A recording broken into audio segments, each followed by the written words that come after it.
Hello, my friend. Today I will tell you another long-forgotten legend. Close your eyes and let the magic transport you to Middle-earth. Our journey begins.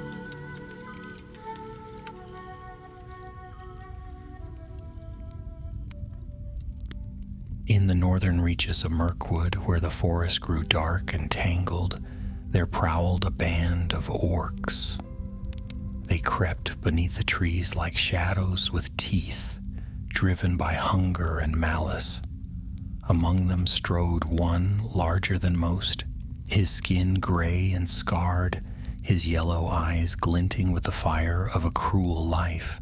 His name among his kin was Gorlag, and he had known nothing but battle, hunger, and hatred for as long as memory served him. That night, the orc band crept toward an elven patrol, hoping to bring down a few of the forest folk before slipping back into the blackness.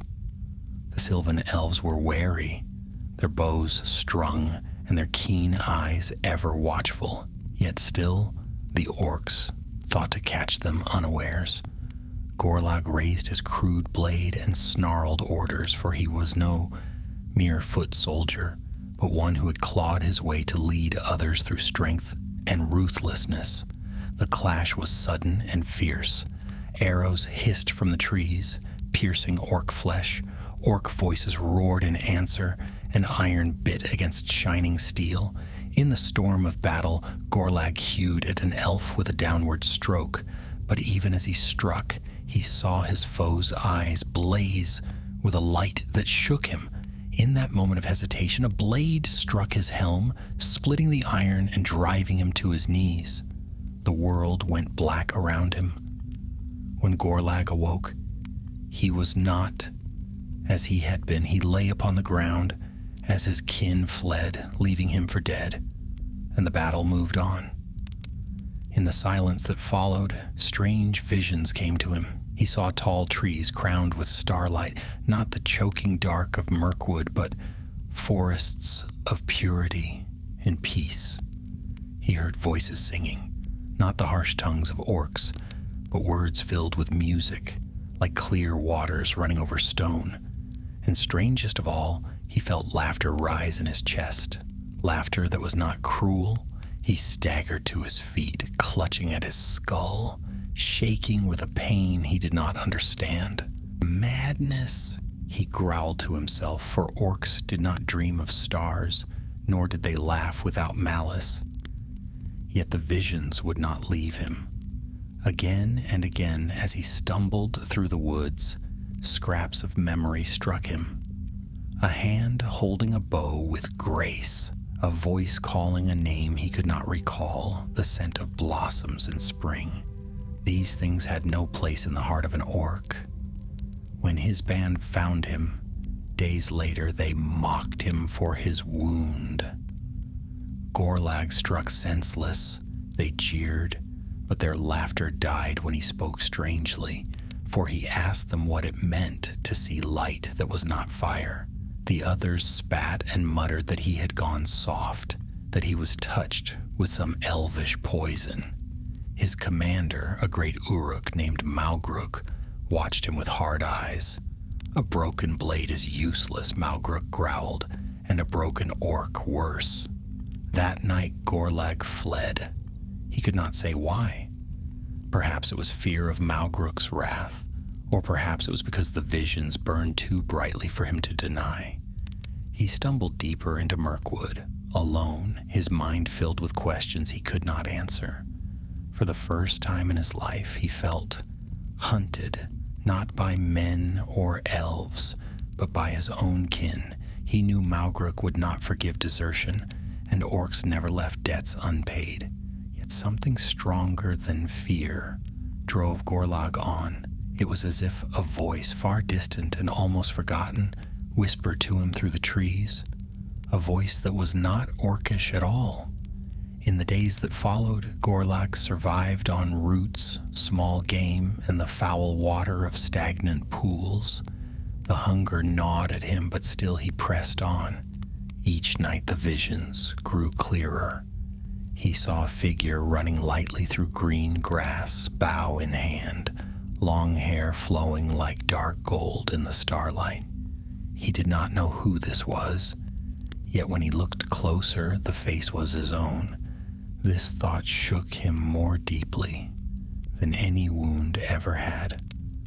An orc, dreaming of being an elf. It was madness beyond telling, and yet, deep inside, some part of him wanted it to be true.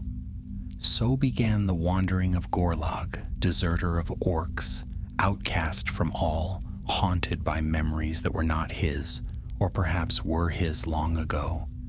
His path would lead him to enemies, to allies he could not expect, and to the truth of what he had been before the long corruption of the shadow. But on that first night of his flight, he knew only one thing. Nothing in his life would ever be the same again. The forest of Mirkwood was no gentle place for any wanderer, least of all one who had lived his life among orcs. Its shadows were deep, and its silence heavy, broken only by the distant cry of an owl or the rustle of unseen creatures in the undergrowth. Gorlag moved through it warily, though his great body was clumsy among the trees. His kind were bred for caves, for darkness and iron, not for the green and growing things that seemed to shun his presence. More than once, he thought he saw eyes glinting in the dark, wolves perhaps, or spiders. Once he heard the faint song of elves, drifting like silver on the air, and his heart gave a strange leap. Yet he dared not draw closer, for though he longed to understand the visions that haunted him, he knew what the elves would see if they looked upon him. Not a lost soul, but an enemy. And arrows did not pause to ask questions. Still, the memory of that song lingered with him, warm and aching. He remembered words he did not know he knew, syllables in a tongue not spoken by orcs. They slipped into his mind unbidden, like fragments of a forgotten dream.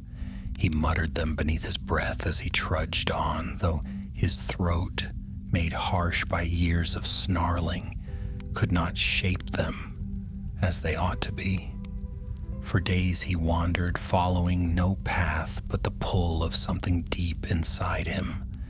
Hunger gnawed at his belly, but he had grown used to hunger long ago. Once he caught a rabbit, breaking its neck with a swift twist of his hand, and as he roasted it over a small fire, the smell carried him back to another place, another time, when he had feasted, not in darkness but beneath the stars. The memory was so sharp that he dropped the meat into the flames and clutched at his head, growling in confusion. Madness, he whispered, madness and poison. Yet still he could not drive the visions away. It was on the 5th night of his wandering that he stumbled upon another wanderer. Gorlag had been tracking the sound of water, hoping to find a stream, when he smelled blood. The scent was fresh, iron strong, and it drew him like a wolf to prey. Pushing through the thickets, he found a man lying against a fallen tree. The man was broad-shouldered, with the look of the woodman of the Vale of Anduin. His tunic was torn and dark with blood, and a broken spear lay beside him. The man stirred as Gorlag approached, his eyes widening in terror. "Orc!" he gasped, fumbling for a knife at his belt. Gorlag froze. Instinct urged him to finish the man swiftly, to silence his fear before it brought others. Yet another voice, quieter but stronger, spoke within him. "Do not kill him." The words were clear, though no one else had spoken them. His hand trembled on the hilt of his blade. The man raised his knife weakly, though he was pale with blood loss. "Come then," he rasped, "and I'll take one of your cursed kind with me." But Gorlag did not strike. Instead, he crouched, tilting his head as though the man were some puzzle. "You are hurt?" Gorlag said. His voice was rough and low, but the words came strangely, carrying a note of concern. The man blinked, startled, as though the very idea of an orc speaking such words was beyond belief. "What trick is this?" he whispered. "No trick," Gorlag answered, though he hardly believed it himself. He reached out a hand, then drew it back, afraid of what he might do. "If I meant to kill you, you would already be dead." The man's knife wavered, then fell from his hand as weakness overcame him. His head sagged against the tree. "Do as you will, then," he muttered. Gorlag sat back on his heels, torn by thoughts he could not name. He should kill the man. It was what any orc would do, and the simplest way to be rid of this problem. Yet he could not. Something in the man's face stirred a memory, faint but insistent. He remembered another man long ago, though he could not see his features clearly. He remembered standing beside him, not as foe, but as friend. In the end, Gorlag lifted the man in his arms. The weight was great, but Gorlag was strong, and he carried him to a sheltered hollow where water trickled from the roots of an old oak. There he laid him down, cleaned his wound as best he could, and bound it with strips torn from his own ragged cloak. The man groaned but did not resist. When the work was done, Gorlag sat back and stared at his hands. They were scarred and claw-like, the hands of an orc, stained with years of blood. And yet tonight they had healed, not slain. He could not understand it. The man woke again at dawn. His eyes widened as he saw Gorlag still there, watching. "Why?" he whispered hoarsely. "I do not know," Gorlag admitted, "but I could not leave you." The man studied him, confusion and suspicion warring in his gaze. At last he said, "My name is Edric, son of Hearth. I am of the Woodmen." "Gorlag," the orc replied, though the name felt strange on his tongue, as though it no longer fit him. Edric flinched at the sound, but then his eyes softened slightly. "You are unlike any orc I have known," he said. Gorlag gave a bitter laugh. "So I am told." In the days that followed, the two formed an uneasy companionship. Edric could not walk far, but with Gorlag's strength to support him, they made slow progress deeper into the forest, seeking a way out of the darkness. At night, Gorlag hunted for food, and Edric, though wary, began to speak to him of the world beyond Mirkwood, the Vale of Anduin, the villages of the Woodmen, the halls of Thranduil's folk in the north. And Gorlag listened, hungry not only for food but for these tales. Something in them called to him, stirring half-forgotten memories. He did not tell Edric of his visions, but in secret he wondered if the man might help him find their meaning. Yet danger was never far. Malgruk, the Uruk captain, had not forgotten Gorlag's desertion. Driven by fury and suspicion, he had set his hunters upon the deserters' trail, and though the forest was wide, their pursuit was tireless. Already whispers of a strange orc wandering the woods with a wounded man had begun to spread. Soon the hunters would be upon them. For many days Gorlag and Edric moved slowly through Mirkwood, following no clear path, for the forest had a will of its own and often twisted even the most careful traveler astray. The shadows of the trees were heavy, their branches interlaced like the webs of great spiders, and often it seemed the forest itself was listening to their every step.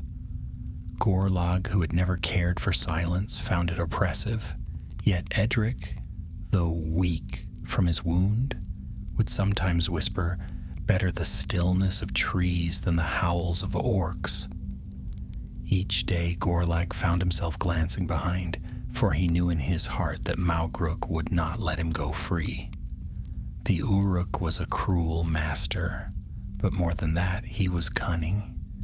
He would not abide the shame of desertion. Gorlag's disappearance would be seen as weakness if left unpunished, and weakness was never tolerated among their kind. The truth of his fear came one evening when the two companions made camp beside a narrow stream.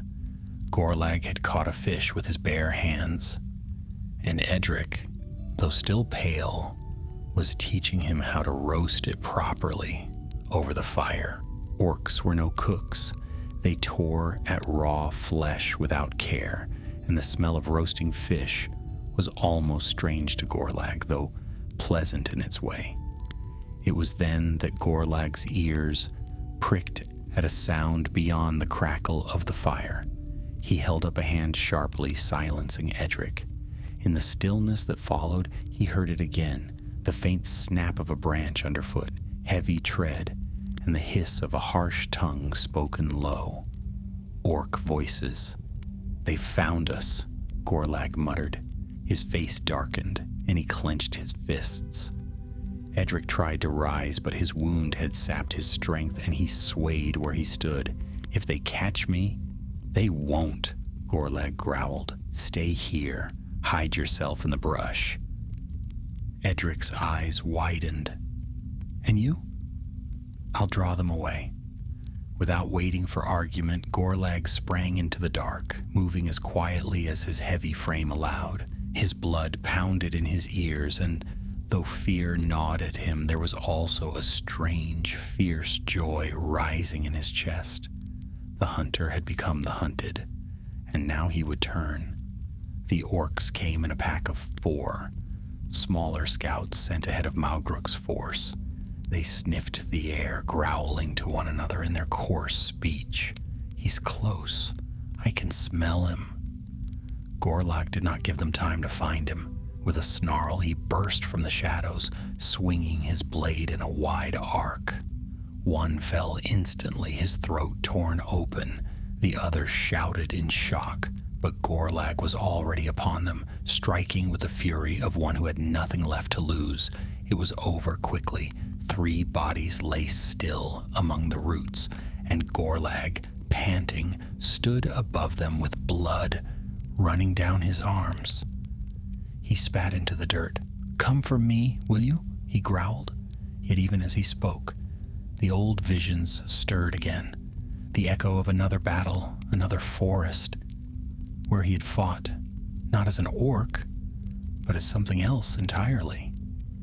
He shook the thoughts away and returned to Edric, who had hidden as told. The man stared at him in awe and fear. "You slew them all yourself?" "Aye," Gorlag said, his voice low. He dropped heavily to the ground, wiping his blade clean. "But it means Maugruk is near. He'll not stop until he finds me." That night, neither of them slept. Gorlag kept watch with his back against a tree, his eyes glowing faintly in the firelight. Edric, restless and pale, finally spoke. "Why does this Maugruk hunt you so?" Gorlag was silent for a long time. At last he said, "Because I left. No orc leaves, not without paying for it." "And why did you?" Edric pressed. Gorlag looked into the fire, the flames reflected in his yellow eyes. "Because I am not as I was. I see things no orc should see. Starlight, laughter, voices calling in a tongue I almost know. I do not understand it. But I know this, I could not stay." Edric studied him, his brow furrowed. "You speak of elves." The word struck Gorlag like a hammer blow. He flinched, baring his teeth. "Do not name them to me." But in his heart he knew it was true. These visions, these memories, they were elvish things, not orcish. And though he feared to name them, he longed to understand. Their journey pressed on. Days became weeks. And though Edric's strength grew slowly, Maugruk's hunters drew ever closer. Twice more Gorlag fought skirmishes with scattered bands, and each time he prevailed, though the wounds upon his body grew heavier, yet something within him also grew stronger, as though each battle stirred more of the hidden memory inside him. One night, as they camped near the edge of a glade, the forest seemed to lighten. A pale moon broke through the clouds, casting silver over the leaves. Edric slept at last, but Gorlag sat awake, staring into the light, and then, clear as if whispered in his ear, he heard a name. Farion. He stiffened. The name rang within him like a bell, filling him with a strange sorrow and joy. He whispered it aloud, tasting the sound. Farion. It felt right. It felt his. But before he could ponder more, a new danger stirred. From the far side of the glade came a horn blast, deep, harsh, and cruel. Malgruk had come at last, leading not scouts but a war band. The night shook with their cries as they poured into the woods. Edric woke with a start, gripping his knife though his hand trembled. "We cannot outrun them," he said. "No," Gorlag answered, rising to his full height. His eyes glowed in the moonlight, and his scarred face was grim. "But we can fight." The ground trembled with the approach of many feet. Malgruk's hunters had found their prey, and this time there would be no fleeing. The showdown was drawing near. The night air in Mirkwood was sharp and cold. Mist curled between the trees, pale in the moonlight, and every shadow seemed alive with movement. Gorlag stood tall in the glade, his blade in hand, the firelight glinting against its jagged edge. Edric crouched beside him, clutching his small knife, though he looked more like a cornered stag than a warrior. From beyond the trees came the crashing of many feet and the harsh cries of orc voices. The horn blast had stirred the forest into dread silence, as though the very birds and beasts dared not breathe. Gorlag's yellow eyes narrowed. He could hear them coming, dozens at least, their snarls rising as they caught the scent of prey. Malgruk was driving them hard, eager to end the chase. "Listen to me," Gorlag growled, his voice low but urgent. "You must run." Edric shook his head. "I cannot outrun them, not in my state." "Then hide," Gorlag said. "Climb into the rocks, the roots, anywhere they will not see you." "And leave you to face them all alone?" Edric's voice cracked. "They'll tear you apart." Gorlag bared his teeth in a grim smile. "Better me than both of us. I was born to fight. If this is the end, I will make it cost them dearly." Before Edric could argue further, the first of the orcs burst into the clearing. They came snarling, weapons raised, eyes gleaming with malice. Behind them strode Malgruk himself, towering above the rest, his armor blackened and cruelly spiked, his great blade already red with old blood. His eyes fixed on Gorlag, and he laughed, a sound like stone breaking. "So the deserter shows his face at last?" Malgruk roared. "I thought you'd crawl into a hole and die like the broken cur you are. But no, you've given me a chase worth the killing, and kill you I shall." The warband howled in agreement, beating their weapons against their shields. Edric faltered, pale with fear, but Gorlag stepped forward, planting himself firmly in the center of the glade.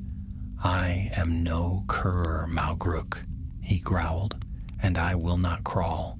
The Uruk sneered. "Big words for one who ran. You think yourself different from us, Gorlag? You stink of elvish dreams. I should have cut your throat the moment you started muttering of stars." At the mention of stars, a strange fire lit in Gorlag's heart. The visions he had tried to bury surged up again, a sky filled with silver light, a hand drawing back a bowstring, a voice calling his name, Farion. He clenched his teeth, shaking with fury and confusion. Malgruk raised his blade high. "Enough talk. Slay him." The orcs rushed forward with a roar, and the glade erupted into chaos. Gorlag met them head-on, his blade sweeping in wide arcs, cutting down the first two who dared approach. His strength was fearsome, born of years of blood and battle, and he fought like one possessed.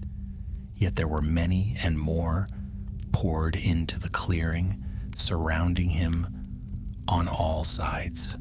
Edric ducked behind the roots of a fallen oak, his heart pounding. He could see Gorlag moving like a storm among the orcs, striking, parrying, driving them back by sheer will. But still, they pressed closer, their blades flashing in the moonlight. Then Malgruk himself strode into the fight. He was taller than Gorlag, broader in the shoulders, and his black blade was heavy as an anvil. He swung it down with terrible force, and Gorlag barely caught the blow on his own weapon. The clash rang through the clearing, sparks flying. Gorlag staggered under the impact, his arms trembling. "You are weak," Malgruk hissed, shoving him back. "You've let their poison into your head. Orcs do not dream. Orcs do not remember. You are nothing but filth." Gorlag's vision swam. For a heartbeat, he thought Malgruk was right. But then, again, he saw the stars, heard the name whispered, Farion. He grit his teeth and pushed back with a roar. "I am more than you will ever be!" The battle raged. Malgruk struck again and again, each blow threatening to shatter Gorlag's blade. Around them, the lesser orcs jeered and circled, waiting for their captain to finish the work. Gorlag fought with every ounce of strength, but he was weary, his body scarred and battered from countless fights. At last, Malgruk's sword carved across his shoulder, driving him to his knees. The Uruk raised his weapon for the killing stroke. "This ends now." But before the blow could fall, an arrow hissed through the air and struck Malgruk's arm. He bellowed in rage, spinning toward the trees. From the shadows stepped 3 elves, their bows drawn, their cloaks shimmering in the moonlight. Edric gasped, "Elves!" The warband faltered, fear flashing in their eyes. Elves were death to their kind, swift and merciless. 2 more arrows flew, felling orcs where they stood. The elves advanced, their blades gleaming like cold fire. Malgruk roared, "Hold them, kill them all!" The battle turned into chaos as the orcs scrambled to face the new threat. Gorlag staggered to his feet, his blood hot and his mind burning with confusion. The elves moved with grace and fury, cutting through the warband, but their eyes flicked often to him. One of them, tall and stern, called out in the tongue of the Sindar, though Gorlag barely understood. Yet the elf's gaze lingered on him with something more than hatred, something like recognition, or perhaps horror. In that moment, Gorlag knew his path had changed. He was no longer hunted only by orcs, but watched now by the elves as well. And though they had saved him, their arrows might yet turn on him before dawn. As the battle raged around him, Gorlag gripped his sword tighter. His fate was drawing nearer, tangled between shadow and starlight. The clearing stank of smoke and blood. Orc bodies sprawled in the grass, their weapons scattered where they had fallen. The cries of the warband had been silenced by the swift, deadly work of the elves. Only Malgruk remained, standing like a black tower amid the ruin, his blade dripping and his eyes burning with hatred. The 3 elves moved as one, fanning out in a half circle. They were tall and lithe, their cloaks gray-green like the forest itself, and their eyes glowed faintly in the moonlight. 2 boar bows still strung, while the third carried a long curved sword that gleamed like starlight. His hair was pale as silver, and his face was stern and noble, though hardened by many battles. He raised his blade and called in a voice that rang like a clear bell, "Flee, servant of shadow, or meet your doom." Malgruk bared his tusks and spat. "Elves, always meddling where you should not. This one," he jabbed his blade toward Gorlag, "is mine. He is no kin of yours. He is filth, like me." The elf's gaze flicked to Gorlag. For the briefest moment there was hesitation in his eyes, a flicker of something unspoken. Then his voice hardened. "Whatever he is no longer yours." With a roar, Malgruk charged. His black blade swept down in a mighty stroke, but the silver-haired elf met him head-on. The clash of their swords echoed through the trees, steel on steel, light against darkness. The other two elves loosed their arrows at the remaining orc stragglers, felling them before they could rally. Edric clung to the roots of the oak, watching wide-eyed as the battle unfolded. Gorlag stood frozen, his breath heaving, his mind torn in two. Part of him wanted to rush at Malgruk, to tear him down with his own hands, and end this hunt once and for all. But another part whispered fear. The elves were here now. If he joined the fight, would they not turn their blades on him as soon as Malgruk fell? The duel was fierce. Malgruk's strength was monstrous, his strokes heavy enough to shatter stone. But the elf was swifter, his every movement precise, his blade flashing like quicksilver. They circled, struck, and parried, sparks flying into the night. At last, Malgruk overreached. The elf slipped aside, his sword darting in a sharp thrust that pierced the Uruk's side. Malgruk roared, staggering, but he did not fall. With a surge of fury, he swung a backhand blow that knocked the elf sprawling. Gorlag moved without thought. With a roar, he hurled himself at Malgruk, his own blade driving deep into the Uruk's chest. The force carried them both to the ground. Malgruk's eyes widened in shock, then narrowed in rage. His great hands clamped around Gorlag's throat, squeezing with crushing strength. "You think you're better than me?" Malgruk spat, blood flecking his lips. "You'll never be elf. You're nothing but—" The words died as Gorlag twisted his blade, shoving it deeper. Malgruk convulsed, shuddered, and at last lay still. For a long moment, Gorlag knelt over him, chest heaving, his vision swimming.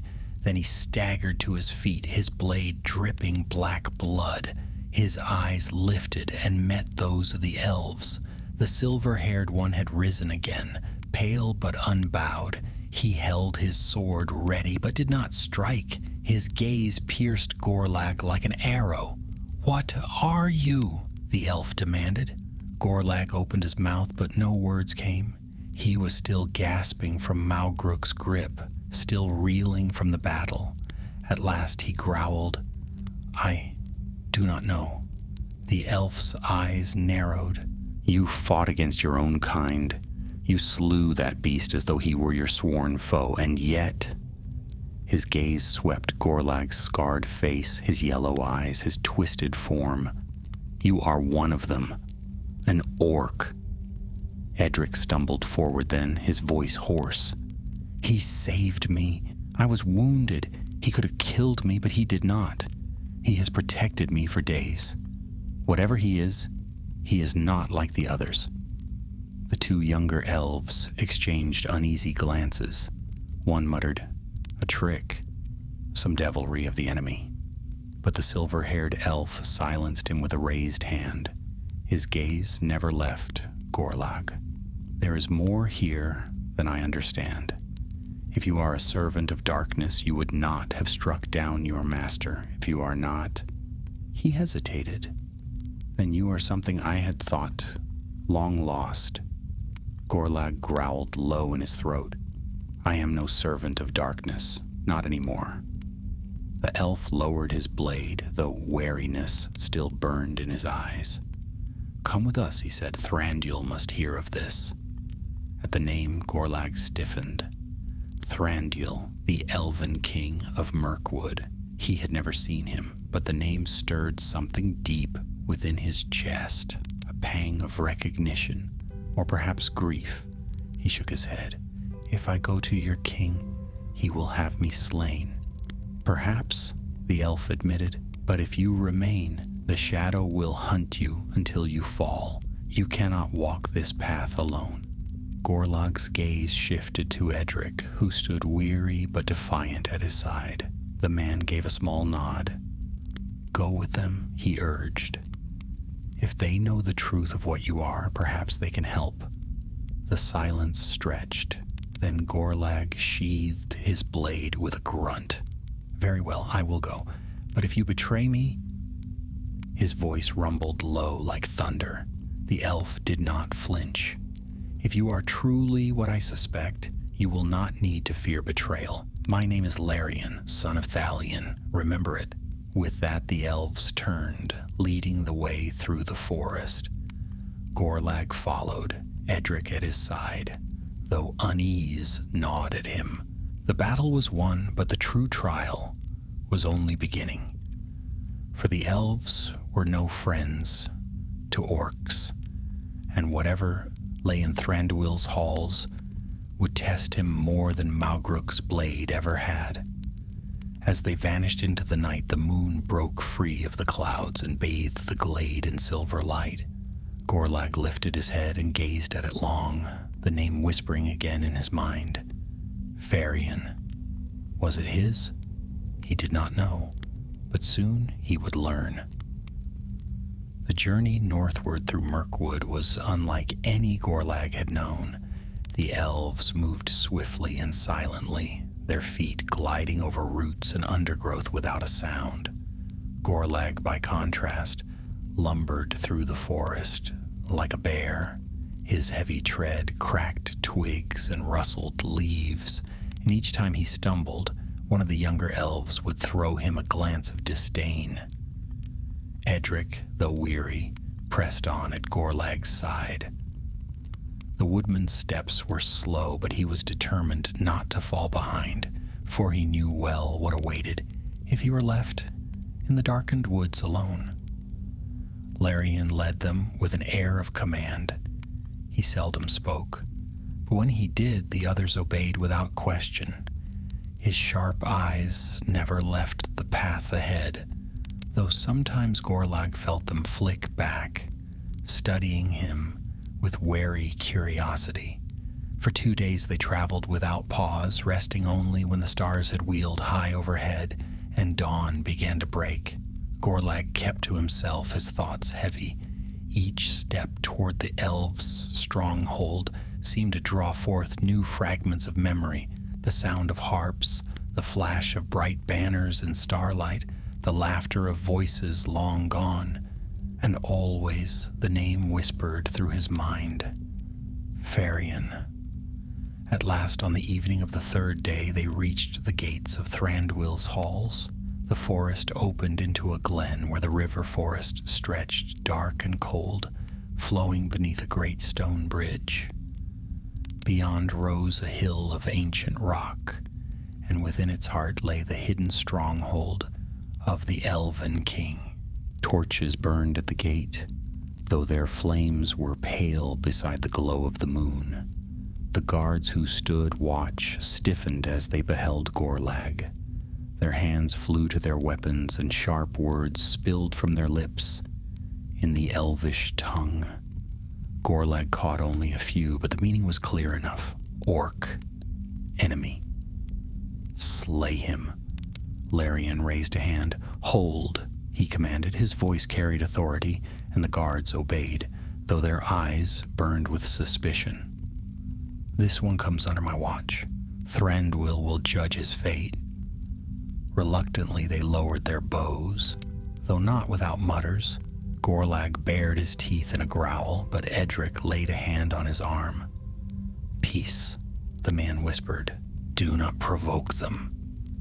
The company crossed the bridge and entered the gates. The passage sloped downward into cool darkness, but it was not like the caverns of orcs. Here the stone was shaped with care, carved with flowing lines and ancient runes. Lamps glowed softly along the walls, casting golden light. The air smelled of earth and pine, clean and sharp. As they went deeper, Gorlag's heart tightened.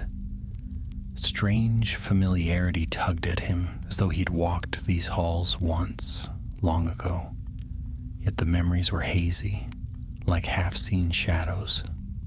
At last they entered the great hall. It was vast and high-roofed, its pillars carved like the trunks of trees, its ceiling painted with stars. A fire burned upon the hearth, and the light gleamed on polished stone.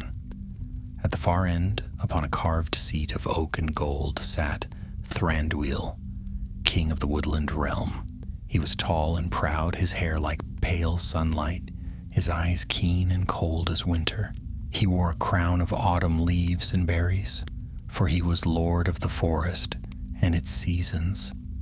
His gaze swept over the company as they entered, lingering at last upon Gorlag. The silence was heavy. Then Thranduil spoke, his voice smooth but edged with steel. "Larian, my captain, what have you brought before me?" Larian stepped forward, bowing. "My lord, this creature was found in the southern woods. He fought against orcs, even slaying their captain Maugruk. Yet he is no man, nor any beast I know. He is an orc, but not wholly. There is something else within him." A murmur rose among the gathered elves. They lined the hall, their eyes sharp, their hands resting uneasily on their weapons. To them, orcs were creatures of ruin, things to be slain without question. The thought that one stood here alive, not in chains, was nearly unthinkable. Thranduil's gaze hardened. An orc brought into my halls? Before Larian could answer, Gorlag stepped forward. His voice rumbled like distant thunder. "I came not by choice. They dragged me here, though I fought no elf. If you would kill me, then kill me swiftly. But know this, I am not as the rest. I remember things." The hall stilled. Even the fire seemed to hush. "Remember?" Thranduil's eyes narrowed. "What can an orc remember, save blood and darkness?" Gorlag's hands clenched. His chest heaved as he forced the words out. "Starlight, music, a name that is not mine, Farian." A gasp went through the hall. The elves muttered in their tongue, and many stared in disbelief. Thranduil's face, however, grew pale, though his expression remained cold. Larian's voice rang clear. "My lord, I believe this one was not always what he is now. Perhaps he was taken, twisted in the fires of Morgoth long ago." Thranduil's eyes flashed. "Do not speak of such things lightly. It is true that the enemy in ages past wrought foul work upon our kin. But if this is so, then what stands before us is not elf nor kin returned. It is a mockery." The words cut Gorlag like a blade. He snarled, baring his teeth. "Mockery, am I? Then let me leave, and you shall not see me again." The guard stepped forward, bows raised, but Thranduil lifted a hand. He studied Gorlag for a long, piercing moment. "No, you will not leave. Not yet. If there is truth in your words, it must be known. And if there is falsehood, it will be revealed." He gestured to Larian. "Take him to the deep chambers. Keep watch upon him, but do not slay him. Tomorrow we shall see what is hidden in him." The guard seized Gorlag's arms. He fought the urge to strike them down, for he knew it would mean his death. Edric cried out, "He is no monster. He saved my life." Thranduil's gaze softened just slightly as it fell upon the woodman. You will speak tomorrow as well. For now, both of you shall rest under guard." And so Gorlag was led away through winding passages, deeper into the heart of the hill. His cell was not cruel, for elves had little taste for torment, but it was strong and well barred. Edric was placed nearby, and though they could not see one another, they spoke through the stone. "Will they kill us?" Edric asked, his voice trembling in the dark. Gorlag sat against the wall, his chains heavy on his wrists. He closed his eyes, hearing again the name whispered in his mind. "Farion." "I do not know," he said at last, "but I think tomorrow will decide." And in the silence that followed, he felt the weight of countless years pressing upon him, as though the truth of his past stood just beyond the veil, waiting to be unveiled at last. Morning came slowly in the underground halls of the woodland realm. No sunlight pierced the stone, yet a pale golden glow filled the passages, cast by lamps of crystal and silver.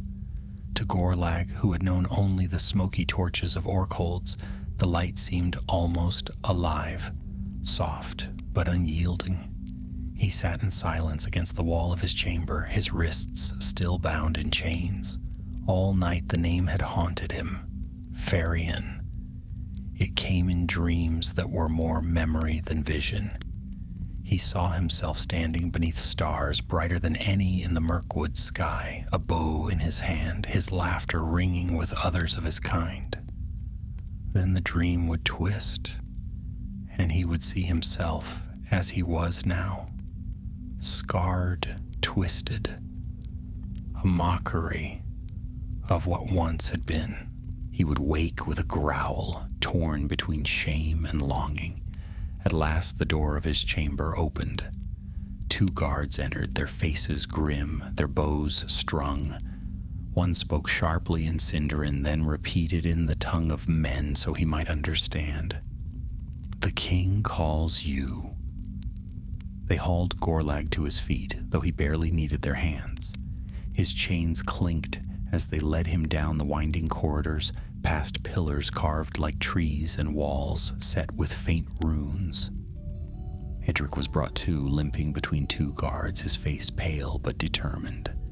When his eyes met Gorlag's, he gave a small nod as though to say, "I will stand with you." The great hall of Thranduil was brighter by day. Fires burned on the hearth, and lamps filled the space with golden glow. Elves stood in silence along the walls, their gazes sharp and wary. At the far end sat Thranduil himself, crowned anew in green and silver, his eyes cold as riverstone. Beside him stood his counselors, a gray-haired lore master named Galion, and a warrior clad in bright mail, bow slung over his shoulder. Gorlag was brought to the foot of the dais. Edric was placed beside him, though without chains. The silence pressed heavily until at last Thranduil spoke. "You stand in my hall, creature of shadow," the king said, his voice smooth but edged. "You claim you are not as the rest of your kind. You claim you. Remember, this is no small matter. Speak now, and let us hear the truth of it." Gorlag lifted his head. His voice rumbled, low but steady. "I do not know what I am. I was raised in darkness. I fought and slew as an orc, for that was all I knew. But of late..." He faltered, his gaze flicking toward the elves lining the walls, their faces full of suspicion. "Of late I see things, dreams of light, of music. I hear a name whispered in my mind. Farion." A stir went through the hall. The lore master, Galion, leaned forward, his brows drawn tight. "That is an elvish name," he said softly. "Yes," Thranduil replied, though his tone was heavy, his eyes fixed on Gorlag, piercing deep. "But many names are known to our foes. What proof have you that this is more than a trick, some foul deceit planted by the enemy?" Before Gorlag could answer, Edric stepped forward. "My lord," the woodman said, his voice trembling but firm, "I was wounded in the forest. This one found me. He could have killed me. He should have killed me. But instead he carried me, bound my wounds, hunted food for me. He has saved my life more than once. I swear it upon my father's name. He is no common orc." The hall erupted in murmurs. Some elves scoffed, others frowned, and a few looked uncertain. Thranduil raised his hand and the voices fell silent. He regarded Edric with cool eyes. "Your word is not without weight, son of the woodman, yet kindness alone does not prove his nature. A wolf may spare a lamb, only to devour it later."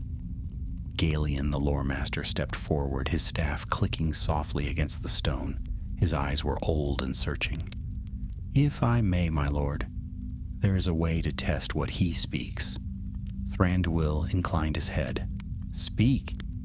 "In the oldest lays of our people," Galen said, "it is told that when Morgoth first took our kin and broke them to his will, he did not wholly erase their true selves. Fragments lingered, memories, songs, names. If this one speaks truth, there may yet be a remnant of the elf he was." "And how would you prove this?" Thranduil asked. Galen's gaze turned to Gorlag. "By song." The word struck Gorlag strangely. Song. It was not a thing orcs had ever known, save crude chants of war. Yet the vision stirred again. The memory of voices rising in harmony, words flowing like a river of light. His chest tightened. Galen lifted his staff. He began to sing softly at first, then stronger. The language was Sindarin, but older still. An ancient hymn to Elbereth, the kindler of stars. The sound filled the hall like silver water, pure and sorrowful, echoing from pillar to pillar. As the song washed over him, Gorlag felt his knees weaken. Images flared in his mind. The night sky of Kivienen, where the first elves had awakened. The light of stars glimmering on a still lake. Laughter as voices joined in song. And in the vision he saw himself, not twisted, not scarred, but tall and fair, with bright eyes and long dark hair. A bow rested in his hand, and others stood beside him, calling him by name. "Farion." A cry tore from Gorlag's throat. Half growl, half sob, he sank to his knees, chains rattling, his head bowed as the song filled him with both joy and agony. Tears, hot and unbidden, burned his eyes. The hall fell silent. The song ended. All eyes were upon him. Thranduil's voice came low and steady. "What do you remember?" Gorlag lifted his head. His voice shook as he spoke. "Stars. A lake. My name. Farion. That was who I was. Long ago, before the darkness took me." For a long time, Thranduil was silent. His eyes were unreadable, though his face was pale. At last he said, "Then it is true. Morgoth's hand reached farther than even we feared. You were one of us once, before you were broken." Gasps and murmurs filled the hall. Many elves turned away in horror. Some looked upon Gorlag with pity, others with loathing. Larion stepped forward, his voice urgent. "My lord, what shall be done with him? If he is truly what he claims, then he is both kin and foe. To slay him would be mercy, but to keep him, danger." Thranduil rose from his seat, tall and terrible. His gaze swept the hall. "This matter is not to be decided in haste. He shall remain under guard. We will watch him, question him, test him further. If he proves false, he shall die. If he proves true..." His voice faltered only for an instant. "Then we must decide what to do with one who was once of our kind, yet is now something else." His gaze fell once more on Gorlag. "Know this, you live only because your truth is yet uncertain. Fail this test, and your life ends. Gorlag met his eyes, and for the first time in many years, he felt not hatred nor rage, but a deep sorrow. I do not seek to deceive, he said hoarsely. I seek only to know what I once was. If I am Farian, let me remember. Thranduil gave no answer. He turned and left the hall, his cloak flowing like shadow behind him. And so Gorlag, once Farian, was left in chains, balanced on the edge of doom and redemption. The days that followed passed in uneasy silence. Gorlag remained in the elves' halls, watched always by guards who never took their eyes from him. His cell was no dungeon of filth and rot, but neither was it gentle, a chamber of smooth stone, bare save for a bench and a lamp that burned with steady flame. He was fed sparingly, not starved, but not indulged, and his chains never left his wrists. Edric was allowed to see him only once a day. The woodman would be brought by guards and permitted to sit outside the barred door. He would speak with Gorlag, telling him of his village, of the river he longed to return to, of his people who would worry for him. Gorlag would listen, though often in silence. He did not know why the man's words mattered to him, but they did. They reminded him that there was life beyond shadow, a life he could scarcely remember but longed to know again. One evening, as Edric spoke of his younger sister who was to be wed in the spring, Gorlag muttered, "You speak of family as though it is a thing that endures." Edric frowned. "It does, through storm, through war. It endures if one is faithful." Gorlag looked at his scarred hands. "Then I had none, for nothing endures among orcs but the lash." Edric pressed closer to the bars. "Maybe not now, but once, perhaps." The words struck Gorlag deeper than any blade. Once, perhaps. On the third night, Galion the lore master came to him again. The old elf bore no weapon, only his staff, though the guards at his side carried bows ready. His eyes were sharp as a hawk's, but there was no cruelty in them, only the steady weight of one who sought truth. "You are Gorlag," Galion said as he entered. "Yet you call yourself Farian. Tell me of him." Gorlag shook his head. "I cannot. I see only fragments. A bow, a lake beneath stars, laughter. But the rest is gone, buried in darkness." Galion studied him for a long while. Memory is like a song half forgotten. Sometimes the melody returns, if another voice sings it. He raised his staff, murmuring words in Sindarin, and began to chant an ancient verse. This time it was no hymn to the stars, but a battle lay, sung long ago when the elves first rose against the darkness of Angband. The rhythm was strong, like the beat of drums, yet full of sorrow. As the words filled the chamber, Gorlag's vision swam.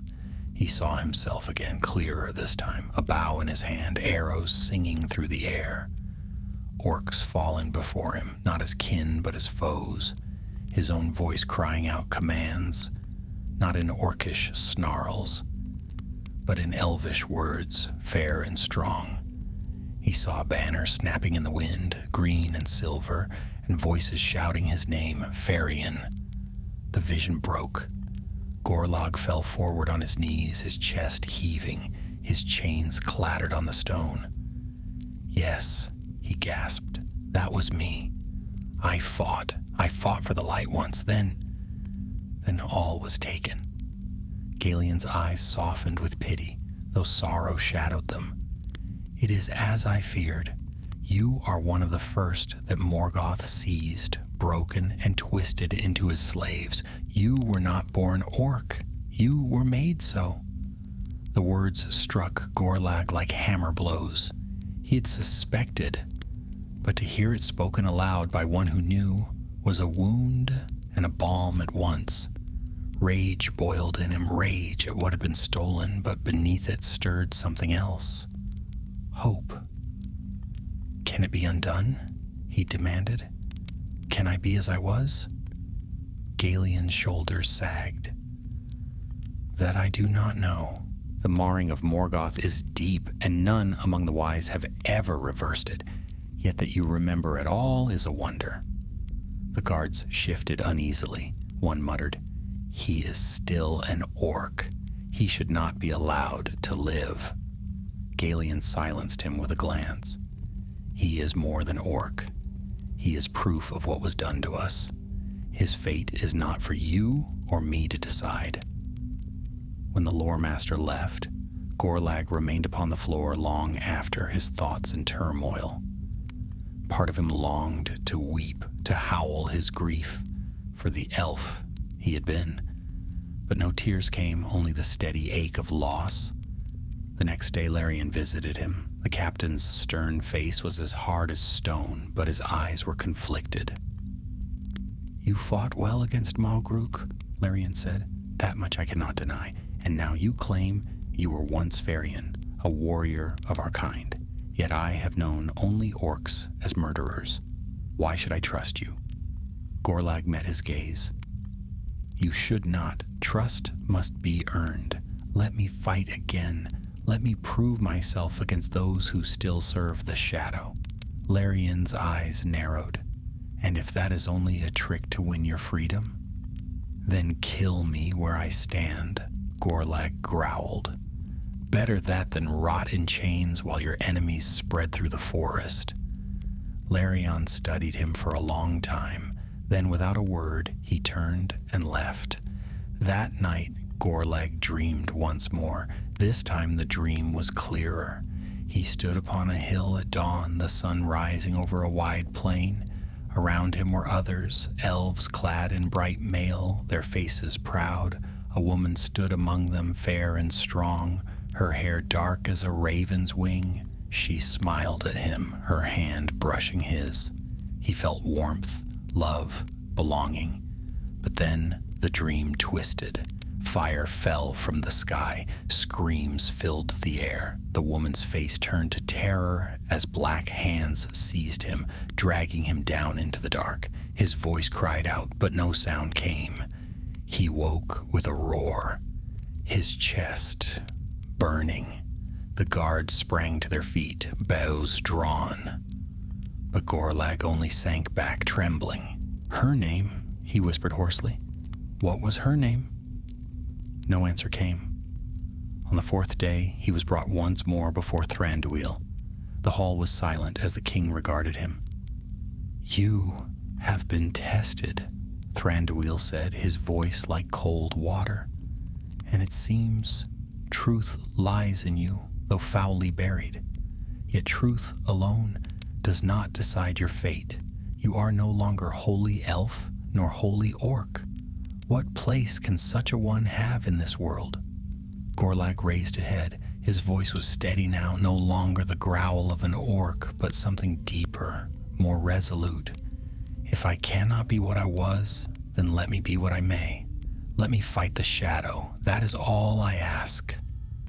The hall stirred with murmurs. Some scoffed, others whispered. Thranduil lifted his hand, silencing them. His eyes pierced Gorlag's, weighing his soul. At last he said, We shall see. The shadow still festers in Dol Guldur, though Sauron himself has fled. Its servants linger. Prove yourself there, and perhaps you may earn more than chains. A hush fell. Even Gorlag felt the weight of the words. Dol Guldur, the fortress of the necromancer, a place of terror. To go there was near to a death sentence. Yet in his chest fire kindled. Yes, he said, send me. Thranduil's gaze lingered. Then he spoke. So be it. And thus the path was set. Gorlag, once Varian, would be given one chance to prove himself, not in words, but in the fires of battle. The decision spread swiftly through the woodland realm, carried by whispers down carved corridors and beneath vaulted ceilings. Few had words for what the elves had witnessed. An orc in chains, speaking with the voice of an elf, remembering starlight and song. Many called it folly to let him live even a day longer. Some whispered that it was sacrilege, a cruel jest left by Morgoth to taunt them still. Yet others, fewer but not silent, wondered if this broken creature might truly be a remnant of the first days, a living echo of what had been stolen. Gorlag heard none of these whispers, but he felt them in the stares of every guard, every elf who passed him in the halls. Hatred, fear, disbelief. He bore them silently, though the chains at his wrists bit into his skin, and each passing day pressed heavier upon him. Only Edric treated him as more than a beast. The woodman came whenever he was permitted, sitting near the bars, and speaking as though to a companion, not a prisoner. His words were not grand, but plain and steady. Tales of his home, his people, the forests and rivers of the Anduin Vale. They calmed the storm inside Gorlag, reminding him of the world beyond blood and war. At last the day came when he was summoned again before the Elven King. The great hall was filled, not only with guards and counselors, but with many of Thranduil's folk, gathered to see for themselves this strange creature who called himself Farion. They stood in silence as Gorlag was led in, his chains clinking, his heavy steps echoing on the polished stone. Thranduil sat tall upon his seat, his crown of winter holly bright in the firelight. Larion stood at his right hand, Galion at his left. The king's eyes were cold as he looked upon Gorlag, but in their depths there was something harder still. Resolve. "You have spoken of memory," Thranduil said, his voice carrying through the hall. "You have shown fragments of what you were long ago before the enemy's hand remade you. Yet memory alone cannot cleanse what you are. If you would prove yourself, it must be indeed." He rose, his cloak flowing like water behind him. "Beyond these woods lies Dol Guldur, the Fortress of Shadow. Though the necromancer has fled, his servants linger, clinging like carrion crows to a corpse. They raid the wild, spread fear, and draw lesser creatures to their banners. If you would show us your heart, go there, strike at them, return, or die in the attempt." A hush fell over the hall. Many stared in disbelief, others in dismay. To send an orc against orcs was madness, some thought. To send him against Dol Guldur was to send him to certain death. Gorlag lifted his head. His voice rumbled, but there was strength in it now. "Yes, I will go." Thranduil's eyes narrowed. "Not alone. Larion shall lead this venture, and a small company with him, and the woodman too, if he wills it, for his word has shielded you until now." Edric, standing near the dais, started. His face paled, yet he squared his shoulders. "I will go," he said, though his voice shook. If Farion is to walk this path, I will not let him walk it alone." Larion's jaw tightened, but he bowed his head. "As you command, my lord." So it was set. That evening preparations began. Gorlag was released from his chains, though a dozen guards watched him with arrows nocked. Armor was brought for him, rough and ill-fitting, for none would craft fair raiment for an orc. Yet he bore it without complaint. A sword was placed in his hand, and when he gripped it, a shiver passed through him. Once, long ago, he'd carried a finer blade, wrought by elven smiths. He could almost feel its weight in memory. Larion's company numbered 10 in all, silent, grim-faced warriors clad in green mail, their bows and blades keen. They did not speak to Gorlag save in orders, and they kept their distance. Only Edric came near, helping him adjust the straps of his armor, speaking quietly of courage. When all was ready, they set out beneath the stars. The gates of Thranduil's halls closed behind them with a sound like stone upon stone, final and heavy. For many days they traveled southward through the forest. The air grew thicker, the shadows deeper, until the very trees seemed to lean with malice. No birds sang here, no clear streams ran. The ground was black with rot, and webs of great spiders hung between the branches. The company moved swiftly, but unease grew with every step. At night they made camp in silence. The elves kept watch in pairs, their eyes never resting on Gorlag for long. He sat apart, staring into the fire, haunted by dreams of the woman in his vision, the one who had smiled at him before the darkness came. Who was she? A sister? A beloved? He could not remember, and the not knowing gnawed at him. Edric often came to sit beside him, though the others frowned at it. "You fight battles in your sleep," the woodman said once as Gorlag woke with a start, growling. "You cry out names I do not know." Gorlag rubbed his face, ashamed. "Names I do not know either, only that they matter." At last, after near 2 weeks, they reached the borders of Dol Guldur. The forest there was a wasteland. The trees were twisted, their bark black, their branches clawing at the sky. The air stank of ash and decay, and the very ground seemed sick. In the distance rose the hill of Amanlank, crowned with the broken towers of the fortress, its stones still dark with the memory of sorcery. Larian halted the company beneath the cover of trees. His eyes narrowed as he gazed upon the ruin. "There," he said, "the shadow lingers. See the smoke? Hear the cries?" From the fortress drifted faint sounds, harsh laughter, the clang of iron, the guttural barks of orc voices. Though Sauron had fled, his servants remained, gathering strength. Larian turned to Gorlag. "Here's your chance. Prove yourself. We strike at dawn." Gorlag's heart thundered. Fear twisted in him, fear of the place, of the memories it stirred, of the eyes of the elves watching his every breath. Yet beneath the fear burned a flame. This was his trial. This was his chance. That night, as the company lay in silence, Gorlag rose and walked alone to the edge of the trees. He gazed upon the black tower, and the visions came again. He saw himself dragged within its halls, bound in chains, screaming as dark fire consumed him. He heard his own voice, fair and strong, twisted into a growl. He fell to his knees, clutching his head. A hand touched his shoulder. Edric knelt beside him, his face pale in the moonlight. "What is it?" "Here," Gorlag whispered. "It began here. Not in this fortress, but in such a place. I was broken. I was made." He shuddered. "I do not know if I can face it." Edric's hand tightened.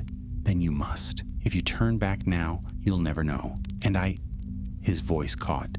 "I believe in you, Farion." The name struck Gorlag like a spark. He closed his eyes, breathing deep. "Farion," he echoed. "Yes, I will face it." When dawn came, the company moved like shadows through the trees. Their boughs were strung, their blades bare. Gorlag walked at their head, beside Larian, his sword in hand, his eyes fixed upon the black gates of Dol Guldur. And for the first time he did not feel like a beast in chains, but like a warrior striding into battle.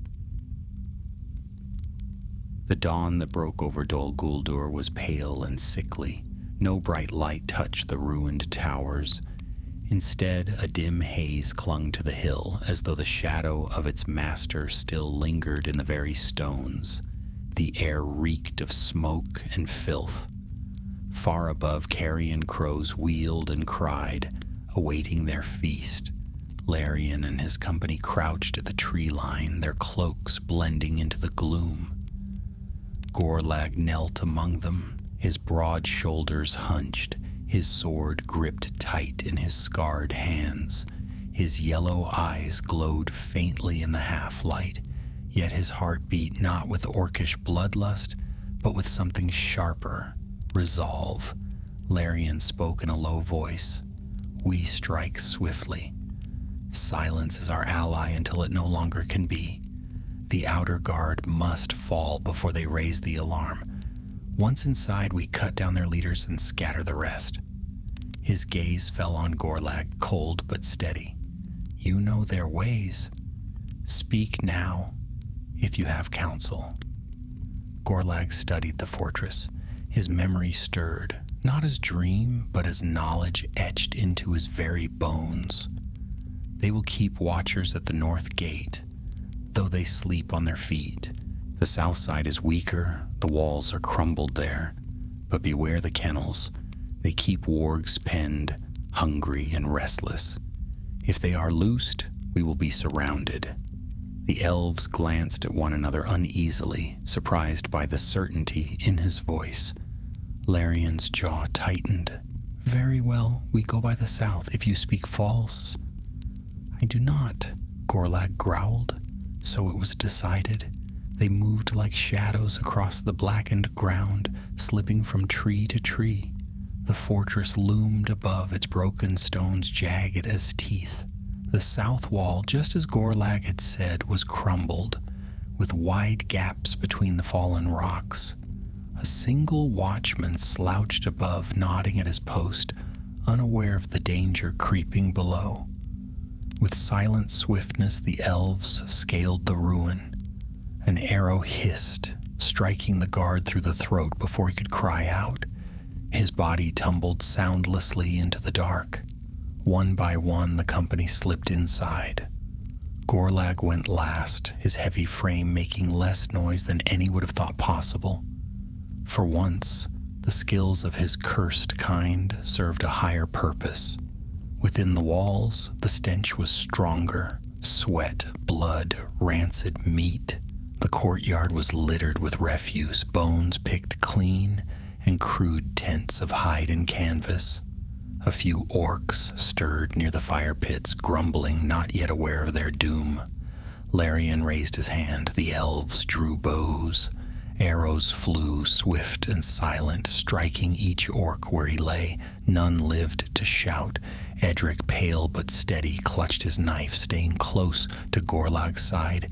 His eyes darted nervously to every shadow. Gorlag rumbled low, "Stay behind me. If they come, I will break them first." Deeper into the ruin they crept, through shattered halls and long passages, still foul with darkness. Strange whispers seemed to echo from the stones, as though the sorcery once wrought there had not fully fled. More than once, Gorlag's vision blurred, and he thought he saw the fortress, not as ruin, but as it had been in its height. Banners black with the eye, fires burning, captives dragged screaming into the pits. He clenched his jaw and forced the visions aside. At last they reached the heart of the fortress, a wide hall, its roof partly collapsed, its floor cracked and scarred. And there, gathered around a black fire, were the captains of this remnant. They were orcs, yes, but greater and fouler than most. Uruks clad in piecemeal armor, their eyes cruel, their blades red with fresh blood. Around them crouched lesser orcs and goblins, snarling and restless. At their feet lay the carcass of some poor beast, half devoured.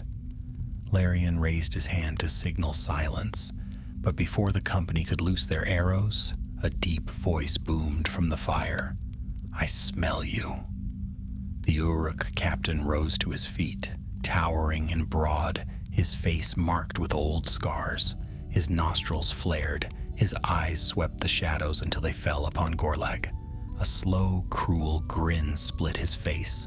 "Gorlag," he said, his voice thick with malice. "So the rumors were true. The deserter lives, and he crawls back to us, with elves at his heel. The hall erupted in laughter and snarls. The elves loosed their arrows. The battle began. It was chaos.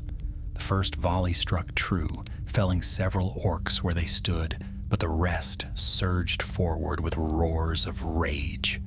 Steel clashed, blades flashed, and the ruined hall rang with cries of war. Larion's company fought like a storm of light, their movements swift and sure. Their swords gleamed, their arrows struck true, yet they were outnumbered, and the orcs pressed them hard. Gorlag hurled himself into the fray with a roar. His sword cleaved through orc flesh, his strength fearsome. Each blow he struck carried not only the fury of battle, but the weight of years of torment and loss. He fought not as beast, but as warrior, his every movement driven by the echo of who he once had been. Edric stayed close, slashing at any who drew near, though his arms shook and his face was white with fear. Gorlag shielded him, taking blows upon his armor, striking down foes that would have cut the man down. The Uruk captain strode toward them, his great axe raised. "Traitor!" he bellowed. "You should have died with Maugruk. I will grind your bones for daring to fight beside elves." Their blades met with a crash that shook the hall. Gorlag's sword rang against the axe, sparks flying. The force drove him back, but he stood his ground. Their eyes locked, and in the Uruk's face, Gorlag saw a reflection of what he might have been had he never remembered cruel, merciless, empty. The clash of their duel drowned all else. Blow after blow fell, steel on steel, the sound echoing like thunder. The Uruk was strong, but Gorlag's strength was born of more than muscle. Memory surged within him, memory of training long ago, of battles fought beneath starlight, of voices calling his true name. Farion. The word rang in his mind, not from his own lips, but from beyond. For a moment the hall seemed to shift. He saw himself not as orc, but as elf, his fair form shining in the glow of fire, his bow in hand, his blade swift and sure. The vision filled him with new strength. With a roar, Gorlag drove his sword upward, catching the Uruk's axe and wrenching it aside. He struck once, twice, and at last plunged his blade deep into the captain's chest. The Uruk staggered, eyes wide, and fell with a crash to the stone. Silence fell for the space of a breath. Then the orcs broke. Leaderless, they faltered, their courage failing. Larion's company pressed the attack, cutting them down, scattering the rest into the dark. When at last the hall was still, Gorlag stood panting, his blade dripping black blood. Around him lay the fallen, both orc and elf. Edric slumped against a pillar, alive but trembling. Larion approached, his sword red, his face stern. His eyes met Gorlag's. For the first time there was no hatred there, only a hard respect. "You fought as one of us," Larion said. Gorlag's chest heaved. He lowered his sword. "Because I am one of you." His voice cracked, but he stood tall. "I was Farion, and though I may never be as I was, I will not forget again." The words rang in the ruined hall, and the fire burned low. The battle was won, but the greater war was not yet ended. For though the fortress lay in ruin, shadows still lingered, and the truth of Gorlag's fate had yet to be fully told. The hall of Dol Guldur lay silent save for the crackle of the dying fire. The stench of battle hung heavy, mingled with the sharper scent of blood. Bodies sprawled across the broken stones.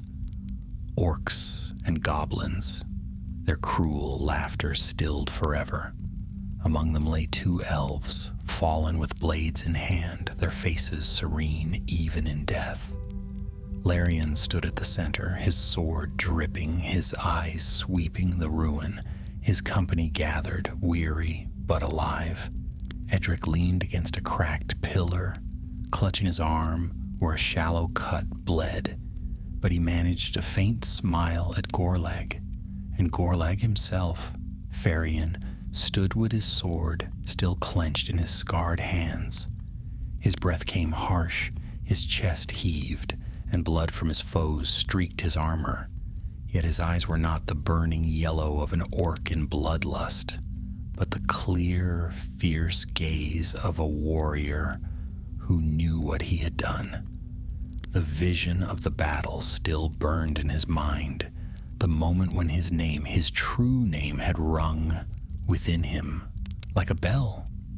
He had fought as an elf, not as a beast, and though his body remained twisted, his heart had remembered. Larian approached him, the torchlight gleaming on his pale hair. His face was stern, but there was no scorn in his eyes. "You struck down their captain," he said. "Without you, this would have been a slaughter. You fought with courage, Gorlag. Or should I call you Farion?" The name fell from his lips carefully, as though it were fragile. Gorlag's chest tightened. He bowed his head, voice rough. "That is who I was. That is who I am. Though the shadow has scarred me, I cannot deny it any longer." The company was silent. Some looked upon him with suspicion still, others with unease, but none could deny what they had seen. Edric stepped forward, his voice ringing in the ruined hall. "You all saw it. He fought not as one of them, but as one of you.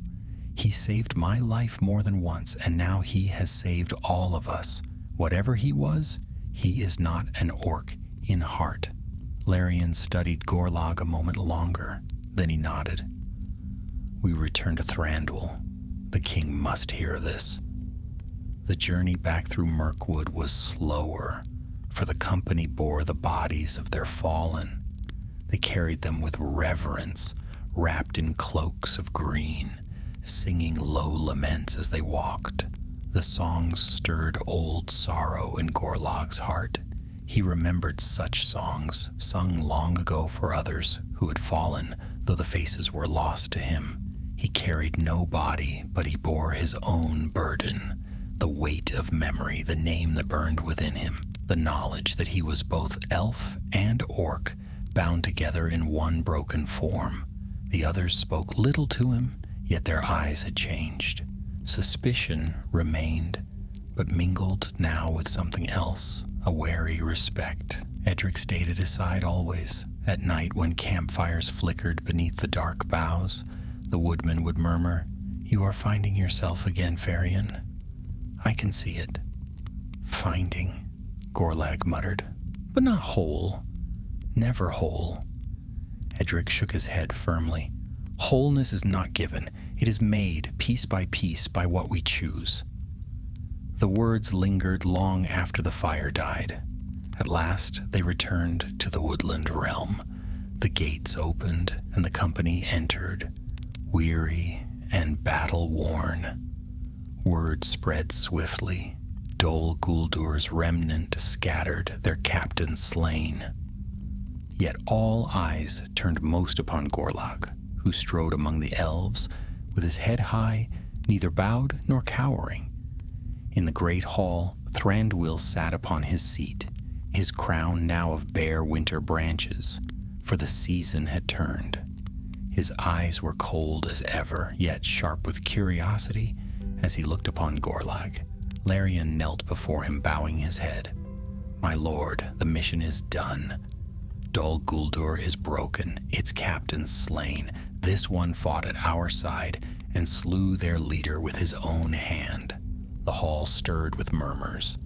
Thranduil raised his hand, silencing them, his gaze fixed on Gorlag. "So, you have done as you said. You have fought against your kindred. Tell me now, Gorlag, Farion, whatever you call yourself, what do you seek?" The hall held its breath. Gorlag stepped forward, the chains gone from his wrists, His scarred face lifted to meet the king's eyes. "I seek no throne," he said, "no honor. I seek only this, to be more than what the shadow made me. If I cannot be wholly elf again, then let me at least be no longer orc. Let me fight for the light until my strength is spent." His voice rang through the hall. Silence followed, heavy and long. At last Thranduil rose. His face was unreadable, his eyes like still water. "You are no longer wholly elf," he said. "That cannot be denied.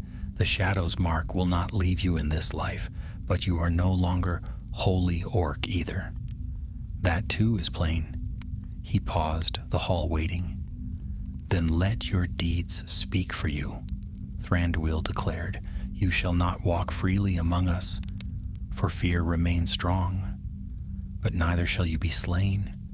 You may dwell at the edge of our realm, watched but not hunted, and you may fight when the call is given. Perhaps in time your name shall be remembered again in song, not as Gorlag the orc, but as Farian who endured." The hall stirred with gasps and murmurs. Some looked angered, some awed. Gorlag bowed his head. "That is more than I hoped." Edric stepped forward, smiling through his weariness. "It is just enough," he said softly. So it was that Gorlag, Farian, came at last to a place between two worlds. Not fully accepted, not wholly cast out, he dwelt at the forest's edge beneath the watchful eyes of Thranduil's guards. Yet when darkness stirred, he fought beside them, his blade striking down the shadow he had once served. The elves never sang his name, but in time they spoke it, without hatred. The woodmen who traveled the forest carried tales of the strange warrior who had once been an orc, but fought with the courage of an elf. And Edric, when he returned to his people, told his children and his children's children of Farian, who had remembered what the shadow could not take, the light that endures. In the end, Gorlag's path was not of glory, but of redemption. He was no longer what he had been, and he could never be wholly healed. Yet he was more than what Morgoth had made of him. And when at last his time came, and his body was laid to rest beneath the trees of Mirkwood, the elves burned no black fire, nor did they curse his memory. They stood in silence, heads bowed, and let the wind carry his name, Farian. And so ended the tale of the orc who remembered being an elf